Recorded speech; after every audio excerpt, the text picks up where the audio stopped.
Nil, athlète valeureux qui remporte la palme, le navire s'arrête au fond d'une anse calme, que le rivage ceint comme un bras arrondi, ceint l'urne de cristal. Du chêne reverdi se reflète dans l'ombre une tremblante image.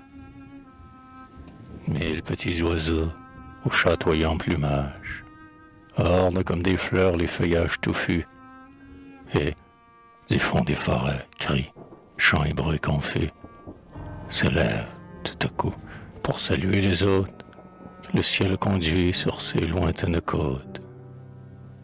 Les marins, agités d'indicibles transports, descendent cependant sur ces sauvages bords. Tourmentés par la crainte et par l'inquiétude, leur cœur s'ouvre à la joie en cette solitude où l'orgueilleuse mère humblement vient mourir. Sur l'herbe et la feuillée, ils aiment à courir. Ils dorment à l'abri des arbres séculaires. Pour réveiller l'écho de ces lieux solitaires, ils ouvrent, en chantant, des sentiers épineux.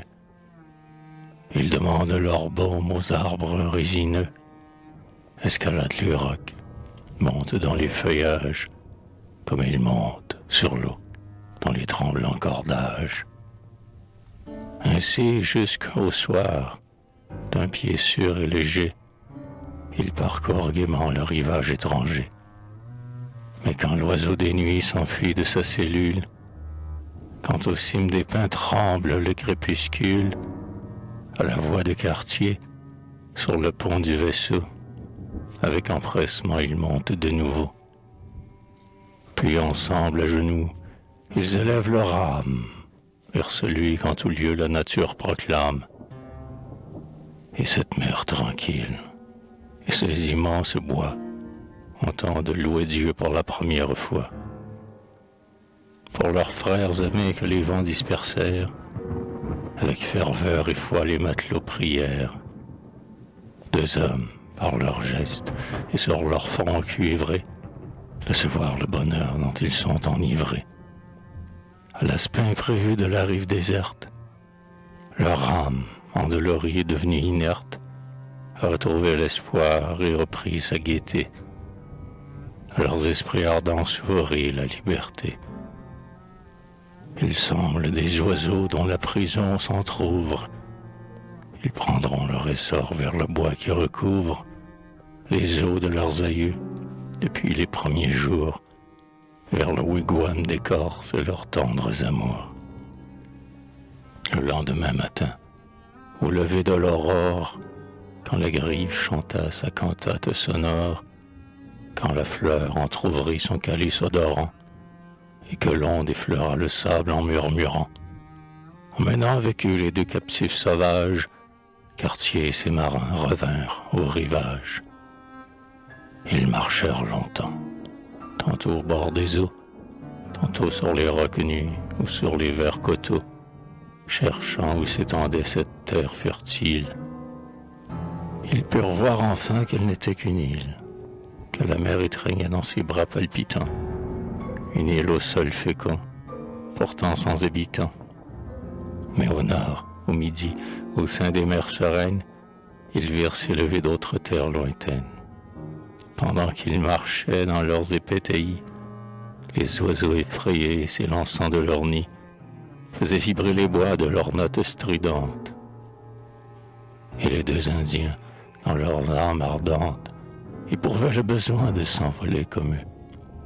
Tomagaya, pourtant, sous les grands bois ombreux, poursuit, armé d'un arc qu'il fit de jaune frêne, un oiseau gigantesque au plumage d'ébène. Il est bien loin déjà. Ses compagnons, surpris, jettent pour l'appeler, tour à tour de vains cris. Il court comme un chevreuil sur le tapis de mousse. La liberté jamais ne lui parut si douce. Au sommet élevé d'un odorant sapin, fatigué d'un long vol, l'oiseau s'arrête enfin, croyant avoir vaincu le chasseur insensible. Tomagaya, joyeux, bande son arc flexible et s'apprête à percer l'oiseau peu vigilant. mais il a tardé trop. Une flèche, en sifflant, de l'arbre balsamique atteint la haute cime, et d'un autre chasseur l'oiseau tombe victime. Étonné, l'Indien ne sait plus que penser. La surprise ou la peur l'empêche d'avancer. Est-ce un enfant des bois qui vient à sa rencontre? Est-ce un beau Manitou qui devant lui se montre pour le sauver enfin des entraves des Blancs? Des pas froissent le sol sous les rameaux tremblants. Un feuillage s'écarte, une branche est levée, et soudain apparaît une forme rêvée. Un de ta mère alors retient Domagaya. C'est bien, lui semble-t-il, la jeune Naya. Pendant que de stupeur il reste sans parole, jusqu'au pied du sapin la chasseresse vole et ramasse l'oiseau que sa flèche a piercé. Elle aperçoit alors, contre un arbre adossé, l'homme que pour époux a choisi sa tendresse. Elle lui tend les bras, jette un cri, puis s'affaisse. Domagaya près d'elle à genoux s'est jeté. Il soulève son front avec anxiété, met un baiser ardent sur sa main refroidie, lui parle. Chaque mot est une mélodie. Et bientôt, à la voix du fidèle chasseur, elle ouvre ses beaux yeux tout remplis de douceur. Ô toi qui m'apparais sous cet ombreux feuillage, es-tu Domagaya, l'ami de mon jeune âge, dit-elle, en essuyant des pleurs délicieux. Ou bien es-tu, dis-moi, son esprit soucieux, qui vient du champ des morts soutenir mon courage? Les Blancs t'ont-ils chez eux fait subir quelque outrage? Les vieillards sensés n'ont-ils donc pas eu tort de me dire traîtresse et d'exiger ma mort? Naya, que dis-tu? Que dis-tu, mon ami? Je suis Domagaya, plein d'amour, plein de vie. Les guerriers de l'aurore ont un cœur généreux. À travers le grand lac, je reviens avec eux. Le vent nous a jetés l'autre jour sur cette île. Ce n'est pas un malheur, elle est grande et fertile. Mais toi, dis-moi comment tu te trouves ici. Comment tu fus traîtresse et condamnée aussi. Non, non, ta Naya ne fut point insensée. Son crime n'existait qu'au fond de la pensée. Ces vieillards pervers qui désiraient du sang. Nous allons nous asseoir sur le bord de l'étang, et je vais, si tu veux, te dire mes misères. Tous deux s'étant assis sur les molles fougères, tout près des eaux, au pied d'un érable élevé, elle fit ce récit à l'ami retrouvé. Quand des Blancs le navire eut laissé notre plage, un sombre désespoir, une bouillante rage, entrèrent dans le cœur de ton père attristé. Longtemps il accusa les Blancs de cruauté et demanda ses fils ravis à sa tendresse. Un perfide jongleur, plein de haine et d'adresse, lui dit de se venger en renversant la croix. Conseil des vieillards l'aurait voulu, je crois, mais j'arrive soudain pendant qu'on délibère. J'avais du Dieu des Blancs vu l'adorable mère. Au pied de la croix même, elle m'avait parlé. Je redis son discours au grand chef désolé. Il sentit se calmer son courroux et ses peines. La croix resta debout au milieu de nos plaines. Mais en vain notre chef, dans les pleurs nuit et jour, de ses fils bien-aimés attendit le retour. Le jongleur, nourrissant une haine farouche, se plut à me souiller du venin de sa bouche. Il me traqua partout, jusqu'au fond des forêts. Pour me perdre, il forma 1000 infâmes projets. Il m'accusa d'avoir, par des bruits ridicules, surpris la bonne foi des vieillards trop crédules. Les vieillards, convaincus de ma témérité, fâchés d'avoir aussi manqué de fermeté, crurent laver leur honte et servir la justice, en me faisant du feu subir l'affreux supplice. J'étais là, dépouillé et lié au poteau, à l'heure où le soleil derrière le coteau semble se reposer dans un lit de feuillage. Autour de moi pleuraient les femmes du village. Le jongleur était doux, son sourire moqueur, comme un trait acéré me déchirait le cœur. Pour narguer mes bourreaux, à cette heure terrible, je n'aurais pas chanté d'un ton ferme et paisible.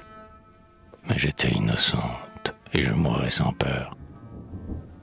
Un instant s'éloigna le barbare jongleur. Il revint brandissant une torche enflammée. Il me sourit encore.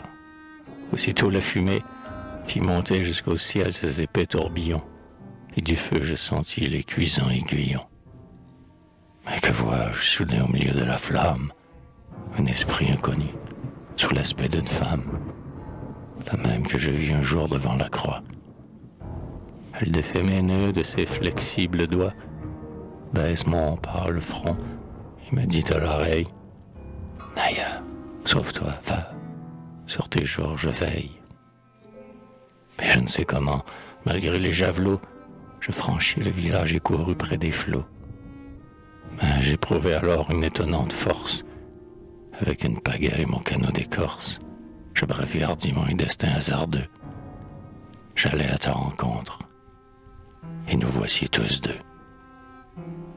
Ainsi longtemps parla la jeune fugitive, prêtant son récit une oreille attentive. Domagaya, muet, la regardait toujours. Oh, Naya, dit-il, Naya, mes amours, retournons maintenant au pays de nos pères. Je les écraserai, ces langues de vipères, qui sur toi n'ont pas craint d'appeler tant de mots. Le jongleur maudira ces desseins infernaux. Comme l'iniquité, la justice à son heure, mon père, en revoyant les deux enfants qu'il pleure, saura qu'à des méchants il a donné sa foi. Il se repentira d'avoir douté de moi. Voguant dans ton canot, voguant, ô mon ami, mon frère nous suivra sur la mer endormie.